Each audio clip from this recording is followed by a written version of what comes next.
Hello there, men, and welcome to the Masculinism Movement channel, a place for men to be men and talk about men's rights and issues. I'm your host, Brian Krall, and today I want to talk to you about the sexual objectification of men. Something that has hit really home for me and that I started noticing in my own life, that I was being sexually objectified several years ago. It really got big when I moved to Vegas and I noticed that men were treated very much like objects there, either sex objects or status objects or monetary objects.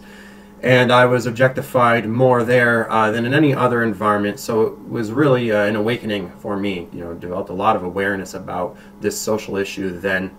And as a sex educator, when I became popular, I found that my sex appeal to women played a part in their viewership of me, and that some women became customers or clients of mine because of that as well. And that also then when I moved into porn, I obviously was treated as a sex object in that industry as well. But the ways in which women blatantly objectify men in that industry were such a shock, because you grow up as a man being told by women not to objectify them, and there's all this awareness about the objectification of women and how you shouldn't be doing it, and then if you end up in the right industry, they will speak to you in the same exact ways that they tell men not to speak to them. So it's a paradox. I mean, women claim to dislike being sexually objectified, yet they seem to be the ones who are doing most of the sexual objectifying of both themselves and men.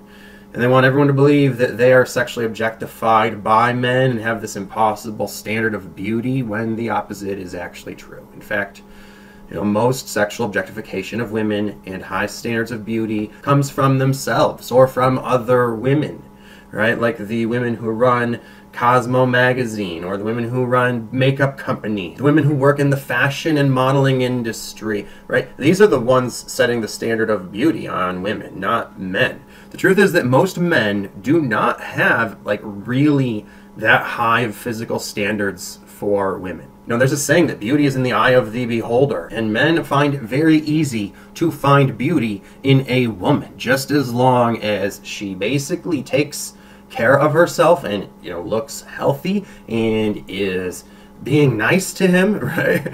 Is being friendly and good company, and enjoyable to be around. It will be quite easy for a man to find that woman beautiful. And if she starts giving him sexual attention, showing interest in him and attraction to him, if she actually puts effort into being sexy, and tries to cultivate a romantic connection with him, then he would surely find her beautiful. Even if she was actually, technically an average looking woman, she would be seen as beautiful to a man who she had that kind of dynamic with. And online dating studies show that men are attracted to a large percentage of women. Women make it seem as if men have this sort of demand for them to look like, as perfect as possible and be like anorexic Playboy models in order for them to give the woman the time of day, when the opposite is true. And the only reason they feel that way is because that is the way that they think about themselves, and the way that women treat both themselves and other women and talk amongst themselves, and the way that they run industries that are run by women, such as the makeup industry, the fashion industry, the modeling industry, the industries that happen to set beauty standards, and publish magazines like Cosmo and such. And there are studies that prove this. Online dating studies show that men are attracted to a large percentage of women. And there's also marriage and divorce statistics that show that it is men who want relationships more than women. Because men are the ones who ask women to marry them, and women are the ones who ask for divorces. And generally, women relate to men in order to use them as if they were objects, like monetary objects, as I said. And women objectify men more than men do to them, because women treat men as both status objects, as in hypergamy, their mating strategy, and sex objects as well, for when they are looking for sex and it's only about sex, they are extremely superficial and demanding of the most top tier men when it comes to their physical fitness. They really want a man who is basically physically perfect or near perfect. And to prove my case, I have several articles here to cite which you can find linked below. The first one is on male sexual objectification. For any of you out there who think that men are not objectified, that's what you need to look at. This one talks about how objectification is not just a feminist issue. That there's 10 different ways in which someone can be objectified, and these do in fact apply to men, and it gives you evidence here showing many different ways men are objectified in the media, in photography. So take a look at that first, and then the next one is on the impossible standards of male beauty. This is from the Good Men Project website. And it talks about the beauty myth and how the standard of male beauty is hyper-masculine, which means it's not exactly natural. It's certainly not average, right? It's not the way average men are, and that women have these impossible physical standards for the male body. And the next one is from a women's periodical website called Ellie, and this is an article admitting that women only swipe right on Tinder a fraction of the time that men do. So I'm providing that to prove that women have much higher physical standards for attraction than men do, and they aren't afraid to admit it, because this is a woman's magazine or blog website that this is coming from.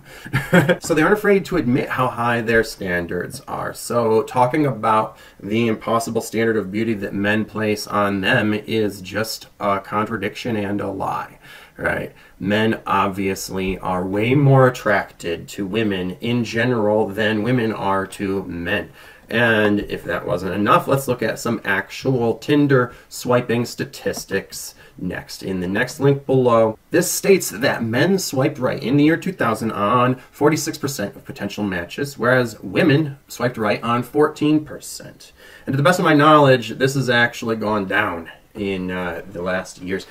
But now what this means is that men found 46% of the general population on Tinder to be attractive enough to potentially want to mate with. And that makes sense because a clean 50% would signify, an exact average, right? So what this is saying is that you only have to be about average or a little bit above average looking for a man to be attracted to you, right? Or even if you are average, there's a good chance that you might look good to him specifically, right? That you are his type. But unfortunately for men, at least, on Tinder in this pool in 2020, there would then be an 86% chance that you were not her type and that she wasn't attracted to you. And 46% is more than 3 times the 14%. So women on Tinder in 2020 were generally looking for the top 14% of men.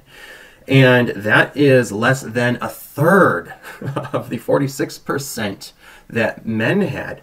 Like, think about that. Less than a third. Women were attracted to less than a third of the percent. But that's not all, and enough about Tinder. Let's take a look at another website with the last link there that shows the statistics on okcupid. And this page has a ton of awesome graphs to serve as visual aids so you can really understand how attraction gets dispersed between men and women and different ages and demographics. So make sure you've checked that out, as well as all of the other sources I've cited there below for you, which prove the case that women sexually objectify men far more than men ever do with women. And the only reason why there's so much more awareness generated about the sexual objectification of women and why they're constantly telling men not to objectify them while they objectify us far more is because we live in a matriarchy. So the case is closed on that, and that concludes this talk. Thank you for listening. Be sure to share your own thoughts and opinions by commenting below.